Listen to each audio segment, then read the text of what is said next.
शब्द संग्रह की मेरे पास कमी हो रेणु जी, परंतु सामान्य शब्दों में इतना कह सकता हूं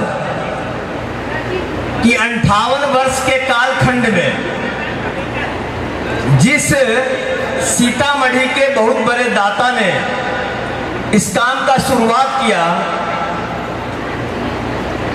उस 98 वर्ष बीतने के बाद 58वां वर्ष में आपने इसके स्थापना दिवस समारोह का आयोजन किया और जो भूमि के दाता है उनके मूर्ति का अनावरण किया। ये आपके शैक्षणिक गुणवत्ता, आपके क्रिएटिविटी, आपकी जागरूकता और आपके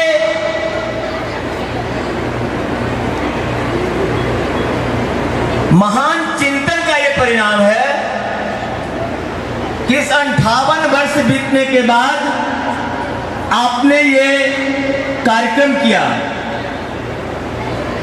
बच्चियों, आप सभी यहाँ की छात्रा होंगी, यहाँ मेरी भी बहन पढ़ी है, मैं भी बाल्यकाल में यहाँ आया हूँ और एक प्रकार से राम सेवक बाबू के परिवार से हम लोग के परिवार का जैसे गोतिया का संबंध होता है, मेरे गांव के पड़ोसी हैं और बाकी कई विषयों में गोतिया के संबंध जैसा संबंध था, आज भी उस परिवार से जुड़ा हूँ।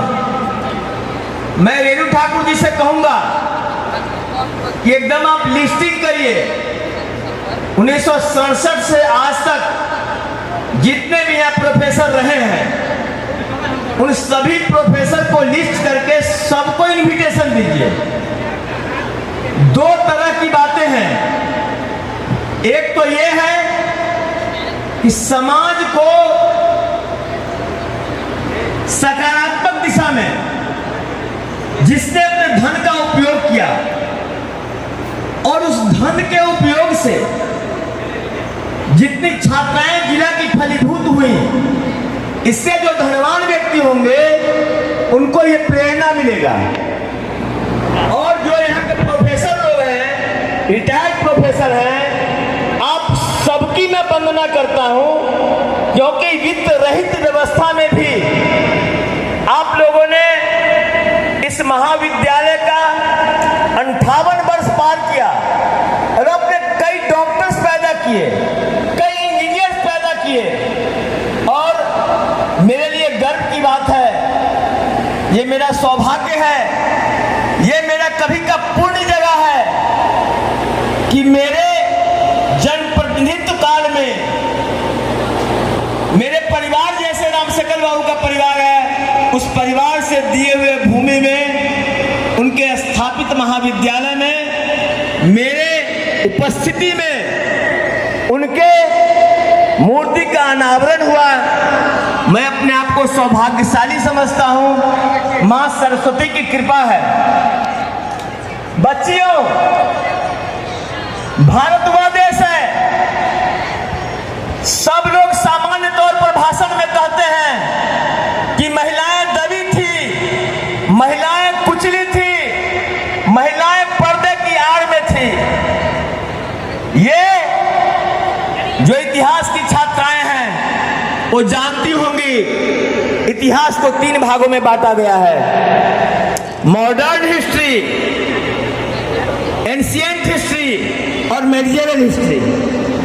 तो ये मॉडर्न हिस्ट्री में बताया गया है, जब यहाँ मुगल बादशाह का शासन आया और औरतों को पर्दे में रखने का काम किया गया, तब से औरतों की दबी, कुचली, पिछड़ी इन शब्दों का संज्ञा दिया गया। परंतु बच्चियों, आप जब एंशिएंट हिस्ट्री पढ़ेंगी, वैदिक काल की इतिहास जानेंगी, तो आप जानेंगे इस ब्रह्मांड में जब देवता लोग संकट में पड़ते हैं, तब सभी देवता मिलकर दुर्गा का प्रादुर्भाव करते हैं और वह दुर्गा समस्त देवताओं की रक्षा करती है। इसके भारत की परंपरा, भारत की संस्कृति, भारत की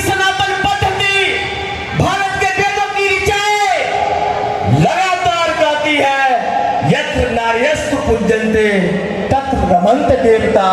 इसलिए बच्चियों, आपस में बात कर रही हो, अवसर कब मिलेगा हम लोगों से मिलने का? आप लोग के कंधे पर बड़ा दायित्व है। एक पुरुष के कंधे पर कम दायित्व है, वह मात्र परिवार के भरण पोषण की चिंता करता है। लेकिन सभ्यता की संस्कृति की रक्षा, बच्चों को सुसंस्कारित करना, बच्चों को अपने ऐतिहासिक पूर्वजों के अनुकूल बनाना, महापुरुषों का जीवन चरित्र पढ़ाना, ये सब आज या कल आपके जिम्मे है। इसलिए मैं आपको विशेष आकर्षण दिलाना चाहता हूं अपने बातों के लिए कि आपके ऊपर भारत माता की तमाम जवाबदेही है।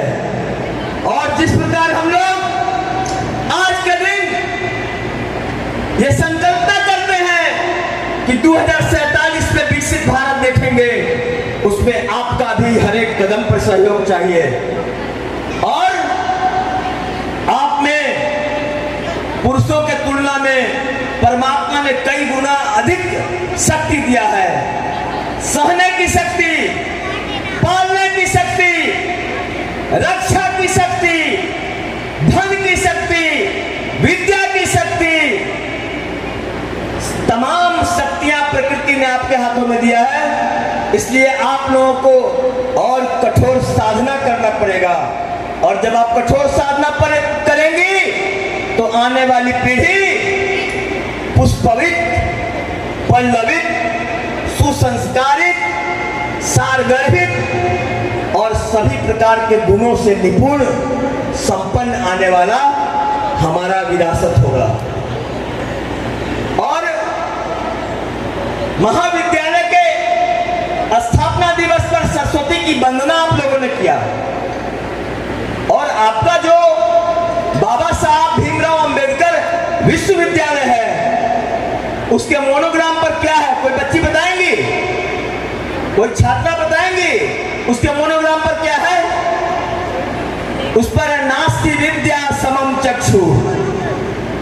इसका अर्थ होता है विद्या के समान और कोई आंख नहीं है, चक्षु मतलब। और अपना जो भारत है, विश्व का गुरु रहा है। यहां तमाम विद्याओं का जननी है भारत। विश्व के तमाम देशों को हमारा बिहार का नालंदा विश्वविद्यालय दीक्षित करने का काम, शिक्षित करने का काम किया है। भारत में वैदिक विद्या में कई विद्याओं की चर्चा है। छत्र विद्या, नक्षत्र विद्या, ग्रह विद्या, भूत विद्या, भौतिकी, रसायन, इतिहास, तमाम विद्याओं की चर्चा हमारे वैदिक काल में है। तो हमारे विद्या की जो परिकल्पना है, मैं पहले भी यहाँ आया था, इस महाविद्यालय में नवल बाबू यहाँ थे, आदरणीय बैद्यनाथ बाबू एमएलसी थे, जो यहाँ एक भवन दिए थे, उसका उद्घाटन हुआ था। उसमें भी कहा था विद्या का असल स्वरूप है, जो हमारी आध्यात्मिक धरती है, जो हमारी देवभूमि है, उसमें विद्या की एक परिभाषा ये भी है, सा विद्या या विमुक्त। विद्या वह है जो हमें मुक्ति प्रदान करे। विद्या अमृत मस्तुते।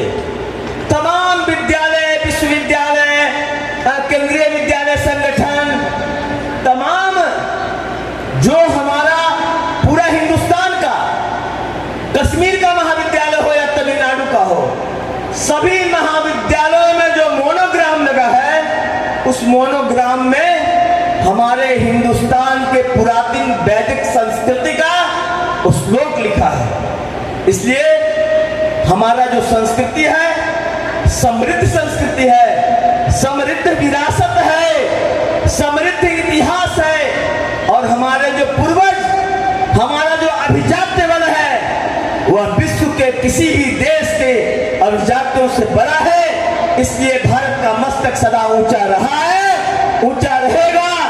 अब आप लोगों से यही विनती है, प्रार्थना है, बच्चियों, आपके हाथ में भारत का भविष्य है। आज कम ही समय पहले पेरिस ओलंपिक में महिला जीती थी। विधानसभा की सदस्य है श्रेयसी सिंह, वो भी मेडल जीत के आई है। आज औरतें, बच्चियां उड़ान भर रही है, अंतरिक्ष में जा रही है। तो ये तो मुस्लिम पीरियड के बाद और अंग्रेजी हुकूमत के बाद जो औरतों को दबाने की प्रक्रिया थी, उसके बाद हम लोग को लगता है कि आज हम विकास कर रहे हैं, परंतु हम तो विकसित अपने वैदिक काल से है। माँ सरस्वती के रूप में, माँ लक्ष्मी के रूप में, माँ काली के रूप में, माँ जगदम्बा के रूप में, सभी शक्तियां, शक्ति की मूर्ति नारी होती है। अब मैं आप सबों को धन्यवाद देते हुए अपनी बातें समाप्त करता हूं और यहां बैठी शिवहर और सीतामढ़ी की स्थानीय निकाय से विधान पार्षद श्रीमती रेखा जी से आग्रह करूंगा कि जब श्री वैद्यनाथ प्रसाद जी एनडीए से एमएलसी बने थे तो उन्होंने अपने फंड से इस महाविद्यालय को एक भवन दिया था, और आप भी एनडीए की बनी है कुछ समय के बाद, तो आप एक हॉल देने का आपसे आग्रह है। और मुझे लगता है कि निश्चित रूप से रेखा जी इस महाविद्यालय को एक भवन देंगी ही देंगी, क्योंकि वह भी महिला है, उनकी बहन भी यहाँ छात्रा रही है, इसलिए निश्चित रूप से वो यहाँ देंगी। और मैं इस क्षेत्र का सिपाही हूँ, मैं इस क्षेत्र का सेवक हूँ। मुझे तो विद्यालय कैंपस की सफाई से लेके और विद्यालय का सबसे बड़ा गुंबद खड़ा करना होगा। जहां भी मेरी आवश्यकता होगी, मेरा तन मन हृदय समर्पित है। बहुत